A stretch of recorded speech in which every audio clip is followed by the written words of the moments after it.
author, speaker, So What Success coach, coming to you with another lesson from Life After Birth, a memoir of survival and success as a teenage mother.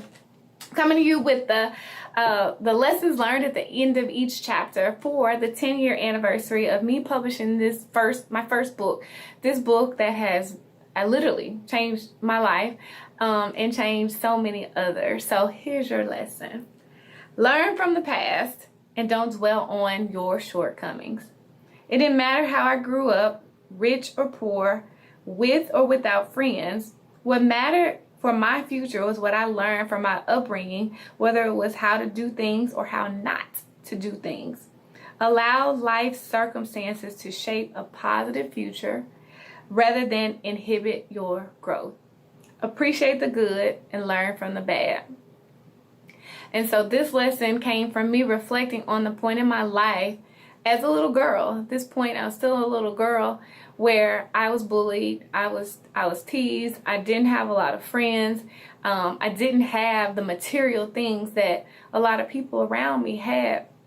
And so I actually got teased for that even.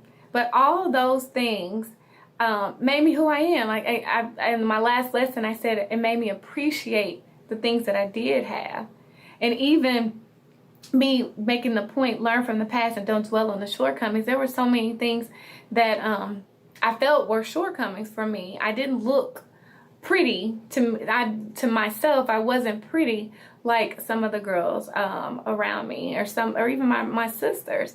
And I felt that those were shortcomings. I had the big teeth. I had the short hair. I didn't have the long pretty hair, the ponytails.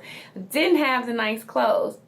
But as I grew and I matured, I learned I shouldn't dwell on the fact that of the things that I did not have or the things that I did not like about myself. I began to focus on what I did have and who I was. I knew I was a smart person. I knew I was a caring person. I had clothes. They weren't name brand clothes, but I had clothes.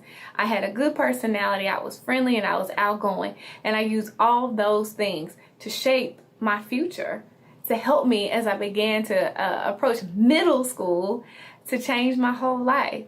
So don't dwell on the shortcomings and don't dwell on the past. Learn from the past, move forward from it. And one of the things that I learned from the past was to not tease other people for what they didn't have, not to tease other people or make fun of other people for how they look, but to appreciate people for who they were and to uplift them and to build them and to help them where I could. All right, next lesson coming up.